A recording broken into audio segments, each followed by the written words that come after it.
The interview you are about to hear was recorded exclusively for WoW Radio. This production contains some strong language. If you are offended by the use of curse words, please discontinue listening now. You are tuned in to TV show about video games here on WoW Radio, and as promised, very special guest in the studio today. It's the one and only Angry Video Game Nerd. If you wouldn't mind introducing yourself for the audience today. Hey, I'm the fucking nerd. Yes, indeed you are. Short, concise, and entirely accurate. Now, the way this interview is going to go, we've got some of the questions from you guys, which you posted on the forums over at wcradio.com. That's going to be in the second 15 minutes. Yes, it's going to be a 30-minute long interview, 30 minutes of nerd. Can't get any better than that. And the first 15 minutes will be me grilling said nerd on a variety of different topics. So hopefully you are ready over there, James. Sure, you got the questions. I'll answer them. Excellent. Right. Now, first question for you. Let's hear a little bit of a brief overview, because no doubt there are some unfortunate, poor, unenlightened souls that haven't actually heard of the Angry Video Game Nerd. So break it down for us. Explain to us exactly what the concept behind Cinemassacre and the Angry Video Game Nerd is. Wow, well, let's see. The Angry Video Game Nerd is just something that just came out of the blue. Just being a retro video game fan, it just sort of happened, you know. Actually, I remember it was in May 2004 because I just graduated college and I spent a whole year making a film, and pretty much after that just completely burnt out.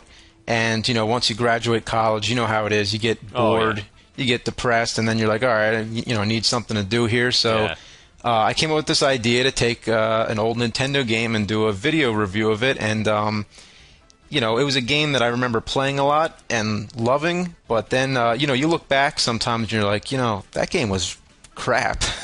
So, but the Angry Nerd videos started off just on VHS tapes I passed around to some friends. And this was before, like, the advent of YouTube. There wasn't really, you know, such an ease to be able to upload videos on the internet. No venue for it. I mean, it was kind of there, but it wasn't like, you know, like I started hosting them on my site in QuickTime files and stuff, but then like, you know, then eventually I started making them again because people wanted to see more, and then, you know, YouTube came around and I started uploading them, and things just went from there. But I guess people connect to it because they can relate, they can remember the same games that they played, so it kind of even surpassed anything that I would have expected. I would have thought maybe just a few people would have thought it was funny, but you know, it's just one of those things. Yeah. What did you see as the breakthrough point for the actual series itself? I mean, we'll come back onto your production company, Cinemassacre, in a moment, but is there any point you can identify that the whole thing exploded beyond all possible reason? I don't know. It just seemed like persistence. It just kind of snowballed. It just was like, you know, this one's funny, I'll do another one, and, you know, people were like, oh, you gotta do another, and it just kept on going. I think that's pretty much it. Yeah. The character of the actual nerd itself, I assume that you have quite a bit of interest in retro game systems, but how much of that is actually part of the character, and how much of it is your genuine personal interest? Well, they both seem to complement each other. You know, like, my love for vintage electronics is pretty genuine. And since the nerd, I've been just becoming more and more interested because I'm always digging up old video game consoles and just old stuff that's, you know, I find interesting. So that's all pretty genuine. It goes hand in hand with collecting these things. And some of the anger is pretty genuine too, but for the videos, it's like completely the focal point. You know, like if you play a game, you get mad at something. Usually it just goes away. But now when I get mad at something, I remember, I'm like, oh, gotta do that in a video, you know? So then it's like, the videos are basically like venting. It's just taking everything and then just blowing it all up in front of the camera. Absolutely. And you did quite a little bit on YouTube before a company by the name of Game Trailers actually approached you. You want to tell us a bit about how you got involved with Screw Attack? Sure. Yeah, well, they just contacted me and said, you know, hey, you know, you want to have your videos on our site? You know, we could do stuff together. And, they're a bunch of hardworking people with similar tastes and sense of humor, so, sure, why not? And then Game Trailers came along after that, which picked up Screw Attack videos as well as my nerd videos, and, that was the first time where this kind of became like a steady thing. Yeah. Since at that point it was still like floating around. So yeah, GameTrailers.com is where all the videos are hosted. Yeah. What changed at that point, if at all? Was that a different environment for you to work in? Not at all, really, because neither Screw Attack or Game Trailers are like actually a part of the production of my videos. I do them all by myself, and so nothing changed at all. To tell you the truth, yeah. Fair enough. Do you think that this kind of idea where people get started on YouTube and then they end up getting picked up? I mean, another good example would be Yahtzee Zero Punctuation reviews, which I'm sure you've probably seen at some point. Do you think that's really the way to go? Or do you think that people should perhaps just stick to doing things independently and not get tied down to any kind of corporate affiliation? Yeah, I would say, like, stay independent, as long as you can. I mean, I don't really know what you should do or shouldn't do. Since all I really did was just make videos, I never really thought about it. So I can't really give any advice or anything, but if you just try really hard at something and, then somewhere something's gonna, bite. Like I was working on so many things at the time I started the Nerd. Yeah. I didn't really know what was going to bite, but the Nerd kind of found its niche, and then it all happened. Yeah. Tell us a little bit more about Cinemassacre, which is your production company, and indeed, how you got started with the Nerd. You've already explained, but tell us about some of the other stuff that you've done. Oh, sure. Well, I started making movies in my backyard. It was just, aside from video games, my favorite toy was the video camera. Yeah. So I would just run into the backyard and make all these movies, get my friends to act, or I'd use Ninja Turtle action figures or whatever. So I've made over 200 movies. Wow. Actually, on my site, I have a documentary about it, Cinemassacre 200. But the name Cinemassacre sort of just came out as just like a name for my production company a long time ago, before it really, I would even call it a production company. But everybody seemed to have, like you talk to people who make movies, and they're like, "Oh yeah, you make movies too. What's yours called?" And then everybody would have a name for it, and then it's like, "Oh well, okay, well my name is Cinematica." And then I found out that a TV studio already had the name Cinematica, so then I was like, "Oh fuck it, I'm just gonna call it Cinemassacre," and that's how it started. Right there for you. Yeah, absolutely. So, what are your future plans with Cinemassacre? Because I've heard that you're putting a lot more focus back on Cinemassacre now, and is that something that you think maybe going to take a little bit of time away from AVGN, or do you see yourself putting equal time into both? Well, AVGN is still a priority right now, but in the future I hope to get down to some feature films. Like I have about 6 scripts that I've narrowed down to that I want to make. And they're all different too. Like one is a psychological horror film, and another one is like a horror comedy.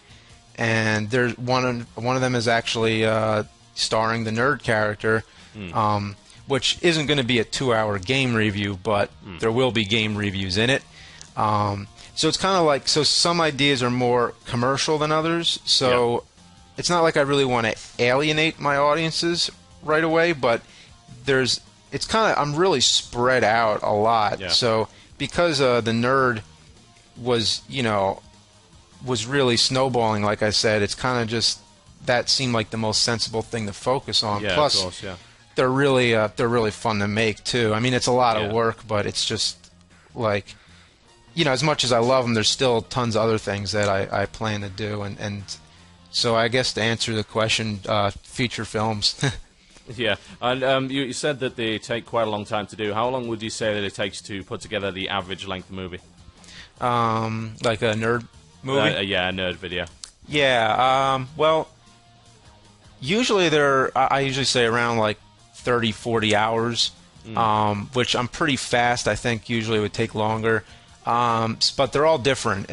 Like, for example, the Super Mario Brothers 3 video, that took 80 hours. Wow. It was like 79 and a half. I like kept track of a lot of them. But yeah, for curiosity's sake, I do keep a log of how much I work, how much time I spend, into all these, and usually it's like between 30, 40 hours. That's not bad at all, to be honest. I would have thought that they might end up taking a lot longer. So yeah, I assume that you got a lot quicker at it. You became an old hand as you went along and produced an awful lot of these videos. Yeah, just a lot of editing. I edited corporate videos for a couple years before I even did the nerd, and obviously in film school I was experimenting with many different kinds of non-linear editing systems. Yeah. But I use Final Cut, and I'm kind of, I guess you'd say I'm just really keen on it. Excellent. Well, let's talk a little bit about your opinions on gaming in general. Because obviously, if we look at the character of the nerd points out almost everything that is wrong with old-style retro gaming. And, well, there's a lot of bad video games in the world. At what point do you think that developers actually started to put in some kind of set of rudimentary standards in place to ensure that the game didn't suck? Was there a point where the art form and the medium actually evolved to a state where you can actually take it seriously? Well, I think it was the internet, actually, because it just seems like it's hard to think back now, but back then there was nothing. The only thing, like, my source of information was Nintendo Power magazines, and they didn't give any negative reviews of any games, So the only way to find out that a game was bad was to buy it, and but now, today, like, if a game sucks, you'll know that it sucks before it even is released. So I think the internet, really. The advent of the internet, that makes sense. Gaming is being treated, has obviously been treated very unfairly ever since it started off as a new art form. How do you think gaming should actually be treated as an art form? Indeed, do you believe it's an art form at all? Yeah, I do. I think, I suppose, the definition of art, is something that, evokes some kind of emotional response, or, something that, I guess, what makes a game art to me, I guess, is when you feel some kind of accomplishment after you've completed the game, or it makes you feel like you're involved, like it immerses you into the environment. I remember Final Fantasy 3, or excuse me, 6 on Super Nintendo, or Zelda: Link to the Past. Some of those epic adventure games, when you complete the game, you almost feel depressed that it's over, and all those characters that you've come to love, it almost brings a tear to your eye. Or a game like Doom, where it just scares the shit out of you. I think, however, the game just creates some kind of reaction from the gamer. Fair enough. Now, do you think there was a point when dealing with retro gaming, besides perhaps Custer's revenge, that developers stopped treating gaming and the production of video games as the production of toys for children, and actually started producing games with more adult themes and adult audience in mind? Yeah, I would have never thought of it. I guess at that time, I didn't even know about Custer's Revenge. I guess those things were really kind of under the cracks. It's I would hope so. Yeah, right. But I think I remember around the time of the PlayStation, the first PlayStation console, was when it seemed like games were starting to gear more towards both adults as well as kids. You know what I think it was? The domination of Nintendo. It seemed like Nintendo always seemed to gear its games towards kids. Yeah. But then once other companies were starting to step in, even beginning with I think the Sega CD, I kind of remember there's a lot more adult. There's Night Trap. Oh yes. So yeah, I think that might sort of attest to it also. Yeah, that makes sense. One last question for you before we go to our first music break. Sure. Is there any particular Nemesis game that you really want to get around to reviewing but haven't managed to yet? Yeah, there's so many, it's overwhelming.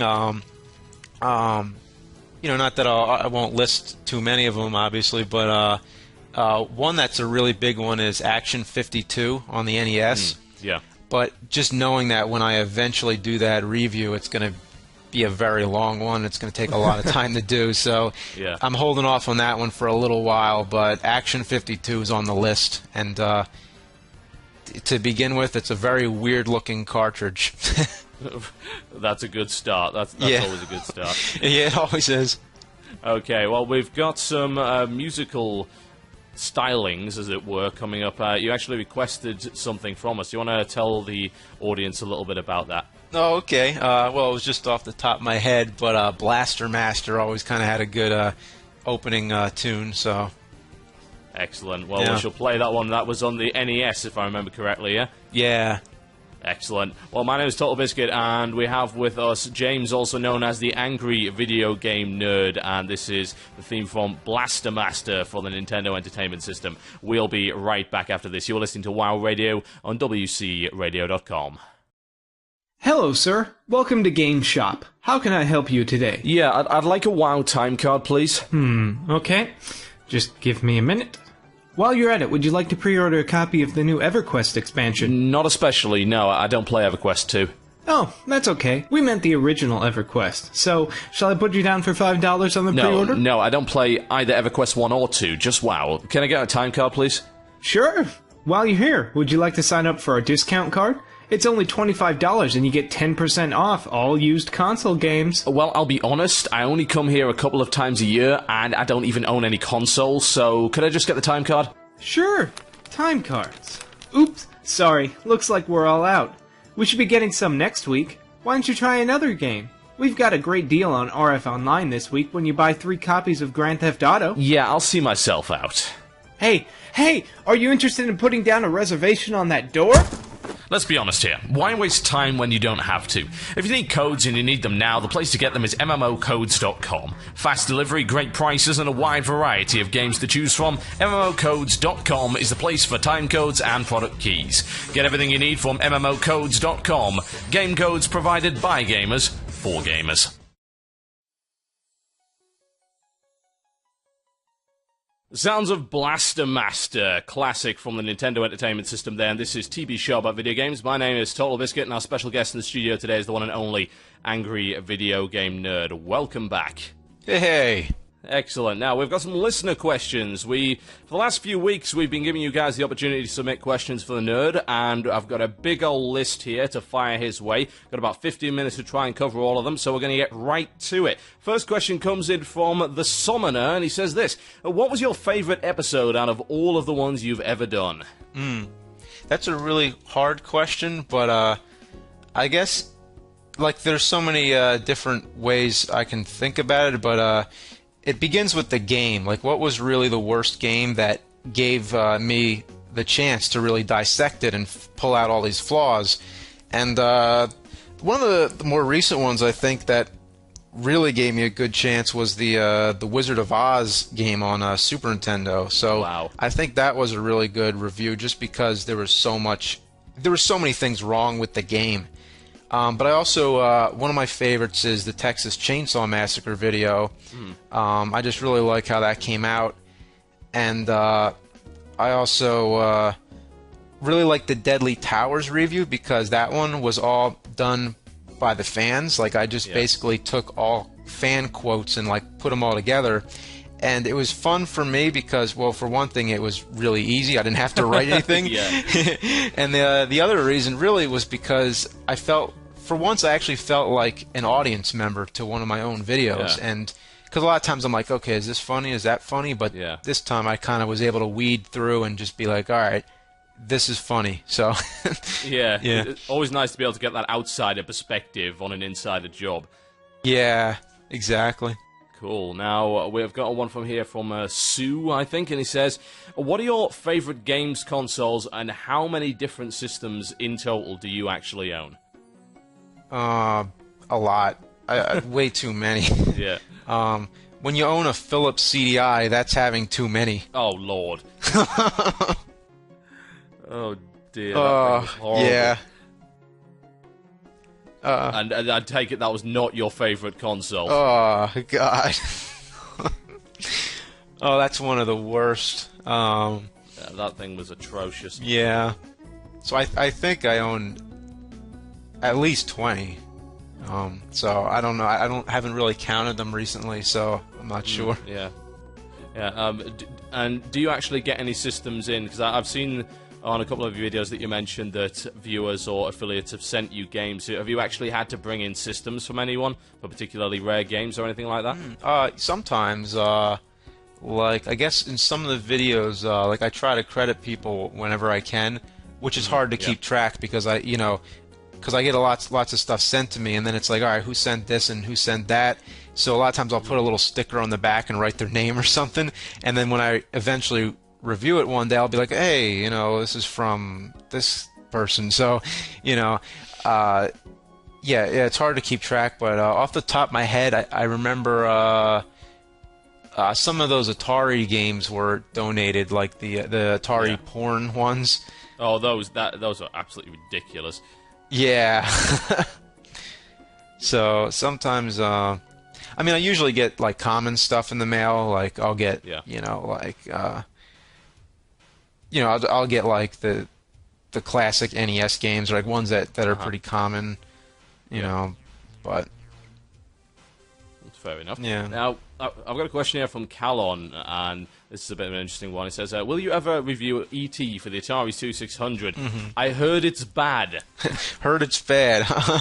Well, it's regarded as the worst game of all time, which isn't necessarily true. I think it's about as much true as Plan 9 from Outer Space being the worst movie ever made. Which is clearly not the case because Jiggly was released. Yeah, it's like...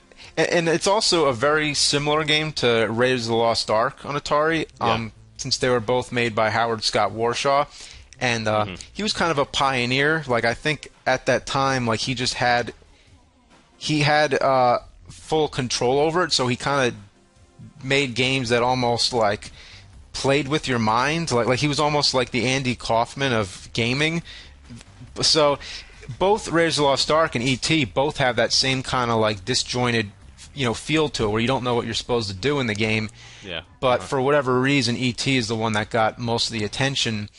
And even though I don't agree that it's the worst game, the nerd does. So that means that one day the nerd is going to hack into it. But I am aware that it's like my most hyped video. So eventually, when I review it, it's going to be like, it'll be huge. It'll be monstrous. So. Looking forward to that. Well, to follow on, nice, interesting follow-on question then from Wild W, who asks, what is the worst game ever? And that all consoles included in that one. Well, the worst game ever? Big Rigs, but that doesn't really... Oh, that was a disgrace. I remember seeing a video on that. That's horrible. That doesn't even count, though. No, I don't think it does. Yeah, I think Dr. Jekyll and Mr. Hyde, because, that's kind of... At least that one is playable somewhat. Yeah. Got a couple of questions about your video editing here. Someone's obviously been paying attention in reference to what you mentioned earlier about Cinemassacre 200. This one's from Enley. He says, in Cinemassacre 200, you describe how you creatively use primitive tools to do your movie editing. With modern technology, it's much easier to do effects, non-linear editing, and such. Is this modern tech something you're just happy with, or does it take something away from the old experience for you? I've actually questioned that myself. I mean, for the most part, undeniably, it's so much easier. I would never go back to the way I used to do it, and I don't think anybody would. But sometimes I look at certain things I do, and I'm like, if I did that back in the day, I would have made that look better. Like, I'm trying to think of an example, but sometimes I'll do some digital effects, which could have been done in front of the camera. Like, I might... Like, I'll find myself adding, like, digital blood on somebody just to save a trip to the grocery store, or to save, like, the walls from getting stained, or the carpet. Exactly, yeah. But, sometimes it's just easier to do it in the computer, but sometimes, things look better if you actually do some sort of practical effect that takes place, in front of the camera. Fair enough. A follow-on question then. What are some of your pet peeves regarding video editing? Do you have any thoughts regarding filming methods that you view as either over or underutilized? Well, I don't really think so. I think, do you think he means, like any kind of trend that you see? Like yeah, I think it probably does, to be honest. Things that companies or independent producers have picked up and are milking for all they're worth. I don't know. Like sometimes on television, I'll notice like, particularly in like reality shows. Not that I really watch a lot of television, but I'll notice the same kind of like transitions or something really small, and I'll just be like, why do they keep using that same transition? It's kind of, it's like this one where it's like it almost looks like it kind of flares out the colors. It looks like it's going into warp speed or something. Yeah. And in trailers to movies, which is kind of a cliche now, I think sometimes they do it just to make fun of it, but it's like that music break, which is usually like in comedies where on every like funny line, on every joke, they like, they pause the music. Yeah. So I think trailers are probably the worst for cliches. I think the trailer industry is entirely made up of cliches. Actually, there's a company, you're probably familiar with, Immediate Music, and everything they have ever done is the back catalogue A to Z, Monk's gallery of music cliches, orchestra hit, choral bit, all there. The trailer industry is always good for a laugh. Yeah. Even in the Die Hard video I did, Angry Nerd, it was like there's that whole action sequence at the end, and I used some of that music that's been recycled through the 90s. Yeah. Regarding the Angry Video Game Nerd character, this question from Kraken Zero. He says, how much of the Angry Video Game Nerd character is just that, a character, and how much of it is actually based off of your own personality? Well, I find it to be like a hyper personality. Like it's sort of an extension of what could be real. Like I don't speak in a different voice. Like I try to act like myself so that it's not, so it's more natural. But it's just like an exaggeration, and it's just a constant rapid fire of negative emotion. It's like you're going for the larger than life kind of approach. That's basically what it is. It's just larger than life. It's just a game makes me mad, I'll vent it in the video, but it's just so focused. It is a character, so it's Now, if you were to create the nerd character today with the experience you have and no expectations from anyone else, would you make him different, and in what way? Yeah, I mean, I think I would have, but I don't think I should have, though.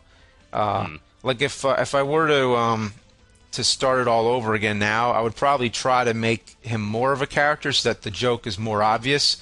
Try to really take it a little further. But I'm glad I went with my first instinct because, like that Castlevania 2 video I made in just like a few hours, I think, and didn't really have any plans of showing it to people, just to pass around a few VHS copies. But if I knew so many people would be seeing this, I would have probably changed it. Like I look back to that Ninja Turtle video I did, and there's so many parts in it where I can just tell that I'm reading off of a script, or like there isn't really much genuine anger in my voice. It's kind of just going along. Like to me, I look at it and it just doesn't seem as inspired. But people loved it, so if I were to do it now and make it better, it would probably lose what what made it so appealing to everybody in the first place. Its authenticity, as it were. Yeah. Excellent. Now, a couple more questions. We're almost done with this. We're rapidly running out of time, so I've got one for you. Jocksaw has a question. Have you played Mega Man 9, and what did you think of it, if you have? Yeah, there's a video, actually, where I was playing it at E3. I'm trying to think where you could find that. I guess if you just type it, and just go to YouTube, type in, I guess, Angry Nerd Mega Man 9 or E3. Yeah. But, yeah, I liked it. It felt just like a classic Capcom Mega Man side-scroller game. So I haven't... is it out yet, actually? I don't even know. Yes, it is, actually. I think it came out last week. Yeah, see, I'm behind, so I gotta actually play it now that it's released. Yeah. Well, it looks like a lot of fun. If you're looking for 8-bit frustration, I think that's probably the place to go. And one last quick question from Hadouken. And he says, how do you see the show evolving in the future? How do you think it's going to look in, say, a year from now? Well, the game collection keeps on growing. And, like, I'm constantly overwhelmed by games and consoles that I want to talk about. So I just keep going in and just digging into the history of shitty games. So there's going to be some episodes that will be unpredictable, like as always, like Shit Pickle in the Master Chew episode, or Satan in the Mario 3 episode. Like, there's still going to be things like that every once in a while that catch you off guard. But most of them are just reviews of games, and some of them might even be like shorter. They might be like 5 minutes and just voiceover of me talking over it. Yeah. And then there might be ones that are like 15 minutes long, and I'm in front of the camera, I'm doing all kinds of stuff. So I don't think it's really going to evolve. It's kind of going to stay where it is, but it's going to keep on, just expanding on all the different games and stuff that I touch upon. Excellent. And for those of us who have not actually seen your work, where can we find it? If you check out cinemassacre.com, that encompasses like everything I do. So that's it. Excellent. James, also known as the Nerd, thank you very much for coming in and doing this today. All right, thanks a lot. Thanks for having me. Excellent. All right, we'll be back after the break, folks, with more from TB's show about video games. My name is Total Biscuit. That has been James, also known as the angry video game nerd. This is TB's show about video games, only on WoW Radio, WCRadio.com.